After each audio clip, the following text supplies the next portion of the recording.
Hello students, हम लोग करने वाले हैं class 10th math chapter number 6 that is a triangles और एक्सरसाइज 6.1 हम लोग शुरू करेंगे। तो चलिए स्टार्ट करते हैं।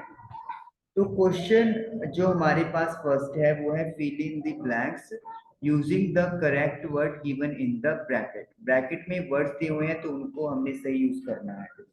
करने से पहले यहाँ पे आपके सामने दो टर्म्स दिखाई दे रही है, that is congruent and similar.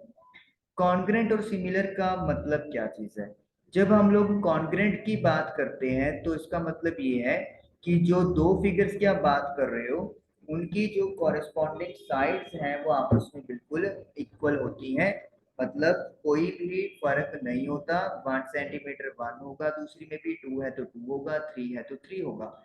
Similarity में जो होता है वो शेप सेम होती है, लेकिन जो डायमेंशंस होते हैं वो कम या ज्यादा हो सकते हैं। तो दैट इज सिमिलैरिटी कि दिखने में एक फिगर दूसरे जैसी है, हालांकि साइज में छोटी भी हो सकती है या बड़ी भी हो सकती है। लेकिन जब कॉन्ग्रेंट की बात करते हैं तो जो साइड्स हो गई हैं या एंगल्स लगा लें वो बिल्कुल एकदम से इक्वल होने चाहिए। स्पेशली यहाँ पे साइड्स की बात करेंगे क्योंकि एंगल्स तो कॉरेस्पॉन्डिंग दोनों में इक्वल होते हैं।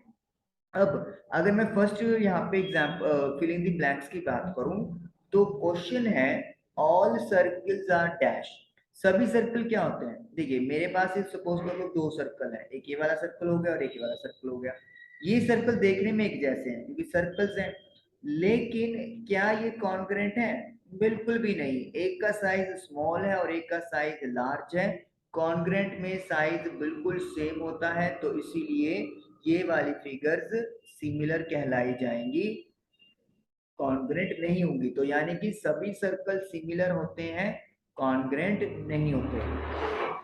उसके बाद all squares are, all square का भी एक फंडामेंटल है।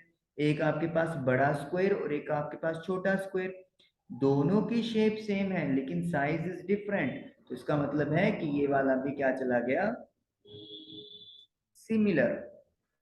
Next third one, all dash triangles are similar. कौन सी ट्राइंगल सिमिलर है? आइसोस्केल्स या इक्विलेटरल? अब देखिए अगर हम लोग आइसोस्केल की बात करें तो आइसोस्केल ट्राइंगल का मतलब होता है जिसमें दो एंगल्स इक्वल हो। तो मान लो सपोज करो ये मेरे पास दो ट्राइंगल्स हैं जो मैंने अभी आपके सामने बनाई है। अब यहाँ पे सपोज कर लेते हैं एंगल 40 डिग्री है, ये भी एंगल लेट मी से 40 डिग्री है, तो ये एंगल बच गया आपका 100 डिग्री। अब यहाँ पे ये एंगल सपोज कर लो 50 है, ये भी 50 है और ये आपका आ गया 80। तो हम लोग देख रहे हैं कि दोनों आइसोस्केल ट्रायंगल्स हैं, लेकिन क्या इनके पास कॉरेस्पॉन्डिंग एंगल इक्वल हुए? बिल्कुल भी नहीं हुए। जबकि इक्विलेटरल में क्या होता है? इक्विलेटरल में आप जैसे मर्जी ट्रायंगल बना लो, छोटा बड़ा, उसमें जो एंगल है वो हमेशा 60 डिग्री का रहता है। तो सभी एंगल 60 डिग्री के होते हैं तो इसीलिए वो क्या हो गए हैं, वो हो गए हैं सिमिलर। तो यहाँ पे क्या आ जाएगा, इक्विलेटरल। यानी कि अगर कॉरेस्पॉन्डिंग एंगल्स इक्वल होते हैं तो फिर फिगर सिमिलर होती है। तो इक्विलेटरल में सभी एंगल्स जो होंगे कॉरेस्पॉन्डिंगली वो इक्वल होते हैं 60 डिग्री के। लेकिन आइसोसेल में ट्रायंगल्स में दो एंगल इक्वल होते हैं। एक ट्रायंगल में हो सकता है 40 डिग्री एंगल सेम हो, तो सेकंड वन में 50 हो सकता है, 70 हो सकता है, 60 हो सकता है। तो इसीलिए ये फिगर्स जो आइसोसेल्स हैं वो कभी भी सिमिलर नहीं हो सकती, सभी इक्विलेटरल हो सकती हैं। Fourth one, to polygons. मेरे पास दो पॉलीगन्स हैं जिनकी नंबरिंग साइड सेम है। मतलब अगर एक पॉलीगन में साइड 4 है तो दूसरी पॉलीगन में भी साइड्स 4 होंगी। आर सिमिलर, वो सिमिलर होंगी अगर corresponding angles are, corresponding angle क्या होने चाहिए? इक्वल होने चाहिए, वो भी डिस्कस किया।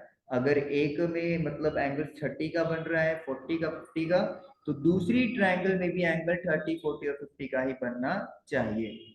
एंड फिर कॉरेस्पॉन्डिंग साइड्स आर। अब देखिए कॉरेस्पॉन्डिंग साइड्स का मतलब क्या है कि अगर आप एक ट्रायंगल एबीसी का ए बी ले रहे हो तो दूसरी ट्रायंगल का पी क्यू आर है सपोज कर लो, तो मैंने पी क्यू आर उठा ली, तो ए बी के कॉरेस्पॉन्डिंग पी क्यू। तो ये लेंथ क्या होनी चाहिए?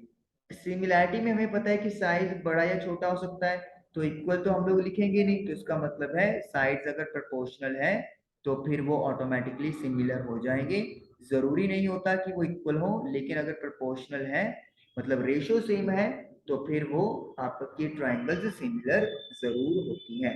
तो एंगल्स इक्वल होते हैं लेकिन जो साइड्स होती है कॉरेस्पॉन्डिंग वो प्रोपोर्शनल होती हैं। मतलब दो साइड्स का रेशियो बाकी दो साइड्स के रेशियो के और फिर थर्ड पेयर बच गया उसके रेशियो के इक्वल होगा। ओके, सेकंड क्वेश्चन है, दो डिफरेंट एग्जांपल देनी है हमें सिमिलर फिगर्स के पेयर की। तो हमें सिमिलर फिगर्स की डिफरेंट एग्जांपल देनी है, दे सकते हैं ऑल स्क्वायर्स, सभी स्क्वायर सिमिलर होते हैं, और एक एग्जांपल हम दे सकते हैं ऑल सर्कल्स। तो ये सिमिलर फिगर है, जितने भी सर्कल उठा लो आप और जितने भी स्क्वायर उठा लो, स्क्वायर सभी आपस में सिमिलर होंगे और सर्कल्स आपस में सिमिलर होंगे। तो इसीलिए ये हो गई सिमिलर फिगर्स की एग्जांपल। नॉन सिमिलर तो बहुत आसान है, स्क्वायर एंड सर्कल। स्क्वायर और सर्कल सिमिलर नहीं है। इसके अलावा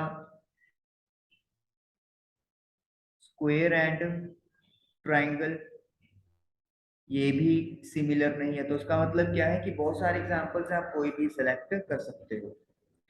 थर्ड वन देखिए, state whether the following quadrilaterals are similar और नॉट। अब ये क्वाड्रिलेटरल क्या सिमिलर है या नहीं है। हमने रूल क्या पढ़ा कि सिमिलर होने के लिए दो चीजें होनी जरूरी हैं, कौन कौन सी। एक तो कॉरेस्पॉन्डिंग एंगल्स इक्वल होने चाहिए, और दूसरा रेशो जो है वो कॉरेस्पॉन्डिंग साइड्स का प्रोपोर्शनल होना चाहिए। जब ये दो कंडीशन सेटिस्फाई होंगी, किसी भी फिगर के लिए दोनों की दोनों सेटिस्फाई होगी, तब जाके हम लोग बोलते हैं कि वो पॉलीगन सिमिलर है। अब यहाँ पे क्वाड्रेटर में देखिए, अगर हम लोग पी क्यू की बात करें तो पी क्यू की लेंथ जो है वो 1.5 है और ए बी की लेंथ यहाँ पर 3 है। तो पॉइंट हटा के मैं क्या लिख सकता हूँ यहाँ पर 30। तो ये कट के मेरा आ गया 1/2। तो रेशियो 1/2 आ गई। इसी तरीके से अगर आप देखोगे 1.5/3, 1.5/3, 1.5/3, तो सभी में जो रेशियो है वो 1/2 आएगा। तो मतलब दे आर प्रोपोर्शनल। तो इसका मतलब है ये वाली कंडीशन तो सेटिस्फाई हो गई। अब चलते दूसरी पे, कॉरेस्पॉन्डिंग एंगल्स क्या इक्वल है। अगर हम देखेंगे तो angle A B C D 90 degree के बने हुए हैं, लेकिन जो पी क्यू आर एस है वो 90 डिग्री के नहीं है। क्लियर कर देख सकते हो, ये 90 से कम है, एक्यूट एंगल है, और ये 90 से बड़ा एंगल है। तो इसका मतलब है corresponding angles are not equal, so quadrilaterals are not similar. क्या लिखेंगे, corresponding angles are not equal, so quadrilaterals are not similar. दोनों कंडीशन सेटिस्फाई होगी तब जाके हम लोग उनको सिमिलर बोलते हैं। तो ये आपका क्वेश्चन नंबर 3 डन हुआ। एक्सरसाइज 6.1 हमारी कंप्लीट हुई। आई होप आपको समझ में आई होगी। Thank you for watching the video.